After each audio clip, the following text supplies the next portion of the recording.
Bonjour les amis, bienvenue sur notre chaîne ATech pour un autre sujet. Aujourd'hui, nous allons vous présenter une vidéo sur l'hydrogène et son rôle dans la transition énergétique.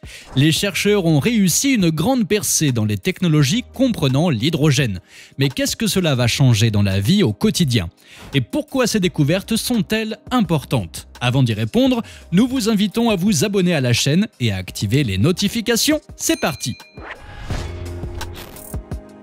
L'hydrogène est l'élément le plus répandu et le plus abondant dans l'univers. Il se lie plus facilement à d'autres éléments. C'est pour cette raison qu'il est un vecteur d'énergie important. De nombreux domaines s'intéressent à ce gaz.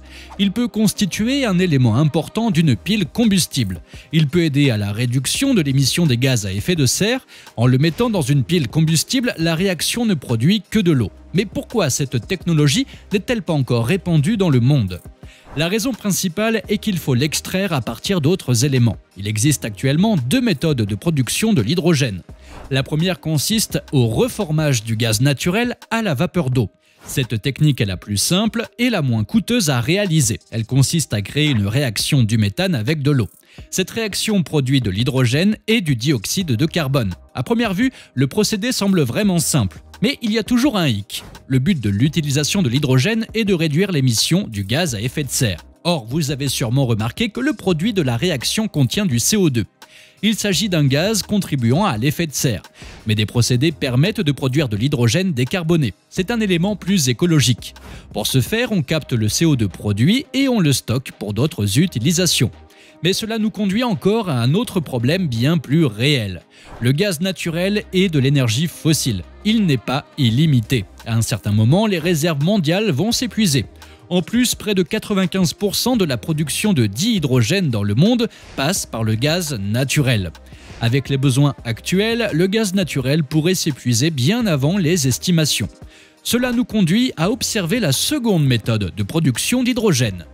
Cette méthode consiste à extraire l'hydrogène à partir de l'eau. Il s'agit de la réaction d'électrolyse. Vous avez sûrement déjà réalisé cette expérience à l'école. Cela consiste à faire passer du courant dans l'eau. La réaction permet de séparer cette dernière en dihydrogène et en oxygène. Sur le papier, cela semble simple et non polluant pour l'environnement. Mais c'est juste en théorie. Pour une production à grande échelle, la situation est loin d'être la même. En fait, une énorme quantité d'électricité est nécessaire pour produire de l'hydrogène. Cela conduit à un bilan d'énergie négatif pour cette réaction. La perte peut atteindre les 60%, mais ce n'est pas tout. La plupart des sources d'électricité actuelles proviennent encore des énergies fossiles. Vous l'aurez compris, cela revient à produire de l'hydrogène avec une empreinte carbone assez élevée. Pour vous aider à mieux comprendre la situation à laquelle se trouve l'hydrogène, il existe quelques classifications à connaître. Vous avez l'hydrogène gris qui est obtenu à partir de matières premières fossiles. Il y a aussi l'hydrogène bleu obtenu à partir de sources fossiles où le CO2 a été récupéré. Vous avez également l'hydrogène jaune produit par électrolyse sous énergie nucléaire. Et pour finir, il y a l'hydrogène vert qui est obtenu par électrolyse sous l'énergie renouvelable. C'est le vert qui permet d'améliorer l'efficacité énergétique de l'hydrogène. En attendant, le dernier problème rencontré est le stockage de l'hydrogène. Là encore, les constructeurs doivent relever de grands défis. Actuellement, le mode de stockage de l'hydrogène peut se faire de deux façons. La première consiste à le comprimer à 700 bars. La seconde consiste à le liquéfier. Ces deux méthodes sont efficaces pour permettre une meilleure utilisation de l'hydrogène.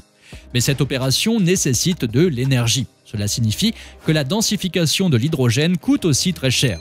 Et l'on revient à un cycle de problèmes récurrents. Malgré cela, les spécialistes pensent que l'hydrogène est un élément clé de la transition énergétique. Mais comment y procéder ?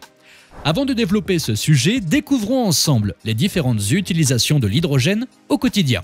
La meilleure utilisation de l'hydrogène reste son apport dans la pile à combustible. Une des applications de la pile à combustible est la propulsion des voitures électriques. Mais elle diffère des véhicules utilisant les batteries lithium-ion sur un point. Ces dernières utilisent juste l'énergie électrique stockée dans la batterie. Mais pour la voiture à hydrogène, la pile à combustible produit de l'électricité grâce aux réactions de l'hydrogène et de l'oxygène. Sur un point, la voiture à hydrogène est plus facile à utiliser. Il suffit de remplir le réservoir à hydrogène pour pouvoir rouler. Elle n'a pas besoin d'attendre plusieurs heures sur une borne de recharge comme la voiture électrique. Où se trouve alors le problème avec la voiture à hydrogène ? Pourquoi ne domine-t-elle pas encore le marché?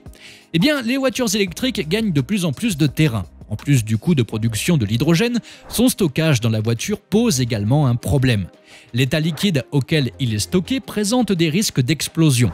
Les conducteurs ne sont pas vraiment en sécurité par rapport aux voitures électriques. Malgré ces problèmes, les spécialistes sont confiants du succès futur de l'hydrogène. Par exemple, l'entreprise Isata essaie de perfectionner la performance des électrolyseurs. Le but est de réduire les pertes d'hydrogène durant la production. Il est dit auparavant que cette perte peut atteindre les 60%. Donc, que vous utilisiez de l'énergie fossile ou des énergies renouvelables, le résultat reste le même. Il faut régler cette perte d'hydrogène. Et il faut analyser depuis l'électrolyse jusqu'au stockage dans la pile à combustible. Pour Isata, elle a trouvé la cause de cette perte. Il s'agit des bulles qui sont créées durant la réaction d'électrolyse. Ces bulles restent collées aux électrodes et réduisent ainsi l'efficacité de l'électrolyseur. L'entreprise Isata ne cherche pas de solution sur la source d'énergie moins coûteuse. En fait, elle augmente le rendement en hydrogène. Pour cela, elle utilise une nouvelle technologie. Il s'agit des méthodes aux membranes électrolytiques polymères ou PEM. Le but est de continuer la production d'hydrogène malgré la présence de bulles. Pour cela, le PEM permet aux cathodes de produire de l'hydrogène gazeux. Mais ce n'est pas tout. L'électrolyte à capillaire d'Isata dispose d'un réservoir en bas. Ce dernier permet à l'électrolyte de rester loin des électrodes. Le contact ne se produit qu'au moment de l'aspiration à travers un séparateur interélectrode. Cette approche permet de produire des gaz tout en éloignant l'environnement bouillonnant.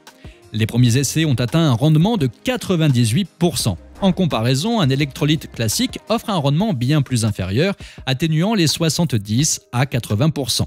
Avec ce nouveau rendement, l'entreprise arrive à compenser une grande partie des dépenses énergétiques.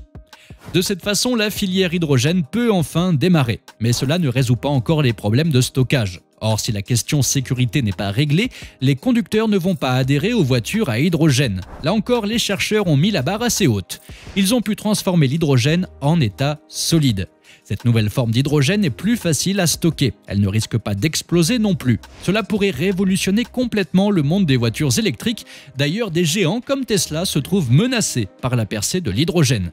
Mais ces découvertes ne sont encore qu'au stade expérimental. Il faut encore attendre quelques années avant de voir cette révolution arriver chez vous. Cela laisse du temps aux autres constructeurs de choisir la bonne voie à suivre. Peut-être changeront-ils d'avis lorsque les recherches aboutiront à des résultats plus concrets. Mais en attendant, les voitures électriques tiennent encore une grande part du marché automobile. Ce n'est pas encore pour demain qu'elles vont perdre leur place. De nombreux constructeurs travaillent actuellement sur l'amélioration de l'autonomie et du temps de charge des batteries. Cela offre une rivalité passionnante entre les deux technologies. Ce qui est en soi une bonne chose. En effet, cette compétition pourrait conduire à une accélération des recherches sur l'hydrogène. Mais les bénéficiaires restent sans aucun doute les utilisateurs qui auront plus de choix. Mais qui sait, probablement allons-nous aussi assister à une association des deux technologies. L'avenir nous le dira. Notre vidéo touche déjà à sa fin, nous espérons qu'elle vous a plu. Pensez-vous vraiment que l'hydrogène a sa place dans un monde où règne Elon Musk? Laissez-nous votre avis en commentaire et n'oubliez pas de vous abonner et cliquez sur le petit pouce bleu. Merci d'activer les notifications pour rester à jour sur nos prochaines vidéos. À très bientôt sur ATech.